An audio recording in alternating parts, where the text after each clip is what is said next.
As he gets closer to an all-out White House bid, Senator Barack Obama's candidacy has already come under an all-out attack. An allegation that as a young boy in Indonesia, he was educated in a madrasa, a Muslim religious school that often educates extremists. Howard Kurtz of CNN's Reliable Sources took a closer look at the rumor and the uproar, and our John Voss is actually on the scene in Indonesia with a first-hand investigation of the facts. Let's begin our coverage with Howard. Howard? Wolf, the first media controversy of the 2008 presidential campaign has erupted and is raising questions about journalistic behavior. As many of you know, from the moment Barack Obama began talking about running for president, he's drawn an increasingly loud drumbeat of positive coverage. Barack Obama, the rising rock star. It's about Barack Obama, the rock star. His rock star popularity.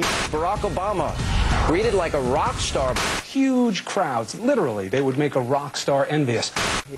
But in recent days, the Illinois senator has had to cope with a rumor, pushed by a little-known conservative magazine and amplified by an echo chamber on the right.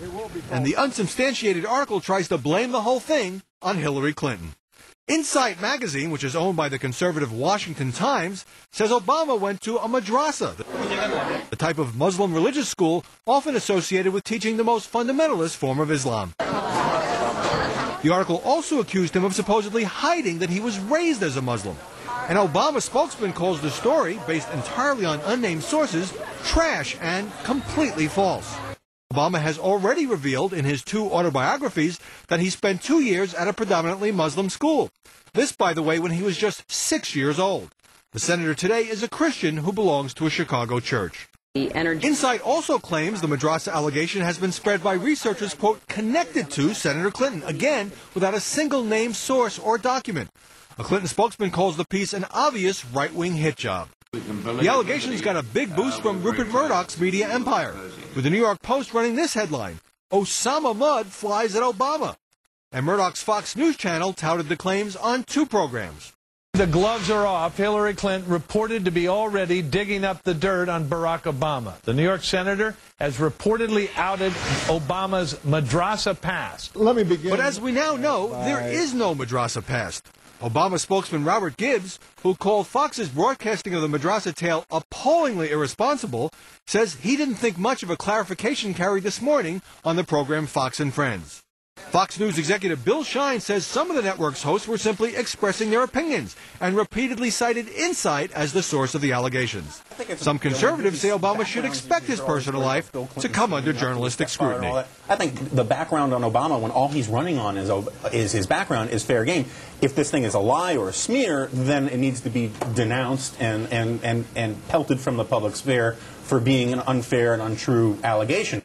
This, unfortunately, is how the media food chain works. A bogus charge appears in some magazine or on some website and works its way up to bigger news outlets, all based on little or no evidence. What makes the madrasa story unusual is that the false allegations are about a candidate's elementary school nearly 40 years ago, and the attempt to blame this rumor-mongering on the rival campaign of Hillary Clinton. Wolf? Howard Kurtz reporting for us, Howie, thanks. And CNN did what any serious news organization is supposed to do in this kind of a situation. We actually conducted an exclusive first-hand investigation inside Indonesia to check out the school that Barack Obama attended as a little 6-year-old boy. We sent our correspondent, John Voss, to Jakarta.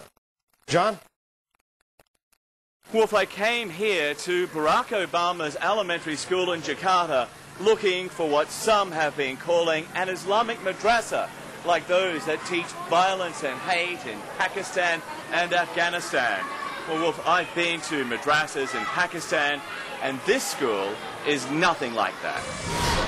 In the quadrangle of this elementary school, boys and girls aged from 6 to 12, neatly dressed in uniform, playing together, just as a young Barack Obama would have done almost 40 years ago. Here they're taught science and math, and practice traditional Indonesian dance.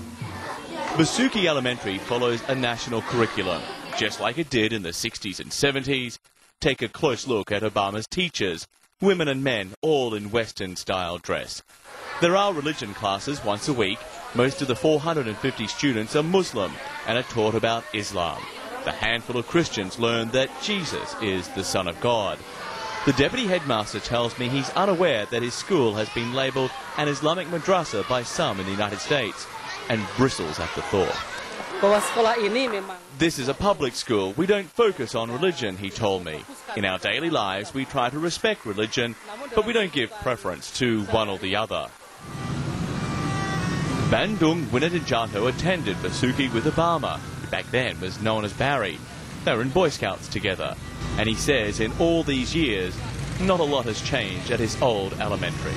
No, it's not Islamic school. It is common. I mean, it's general, because there's also a lot of Christian students, Buddhism students, also Confucius students.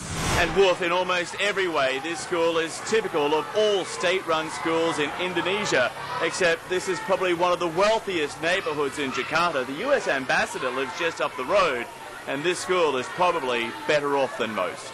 Wolf. All right, John Voss in Jakarta for us. An excellent report. Glad we could bring that to our viewers. This program